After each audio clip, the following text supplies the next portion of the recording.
نقشه اخیستې ده هغه په رجسټر افیس کې په کور لاره هم دا لیکلې ده چې دا بغزیبا ریزیډنټ هاوس په دا لاره تللې ده. د ماسپښین ټایم و زما ماشومانو خویندې هغوی د سکول نه راغلي نو چې کور ته رانه کېدو بهر ځای خو بند و. کله 28 تاریخ راغی نو بیا یې په 30 تاریخ به تاسو ته میلاو شي. کله 30 تاریخ راغی نو بیبي ورته چېرته وایي زما په امریکا کې پیسې دي او امریکې نه پیسې را روانې دي په 3 تاریخ به تاسو ته پیسې میلاوي شي. چې 3 تاریخ راغی موږ ته په 3 تاریخ باندې موږ پیسې د اوسه پورې میلاوي نه شوې.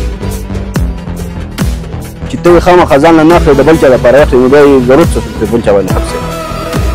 بسم الله الرحمن الرحیم. زما سلمان نوم دی فضل حکیم صاحب زوی یم. چونکې تاسو د بیبي خبرې مو اورېدې سهار د واقع راغلی ده سهار داسې کار شوی ده بیبي راغلې ده ورسره 20-25 کسان او کوم زموږ د کور د لاره چې زموږ د دې 15 کال وشو 15 کال وشو دا استعمالو د دې نه پکې مخکې چې موږ د چا نه اخیستې دی د والي صاحب کومه دویمه بیبي چې وه موږ د هغې نه اخیستې د هغې پکې تقریبا 40-45 سال وشو همدا ګېټ استعمالوم د کور لاره موږ چې په کومه نقشه اخیستې دی هغه په رجسټر افیس کې د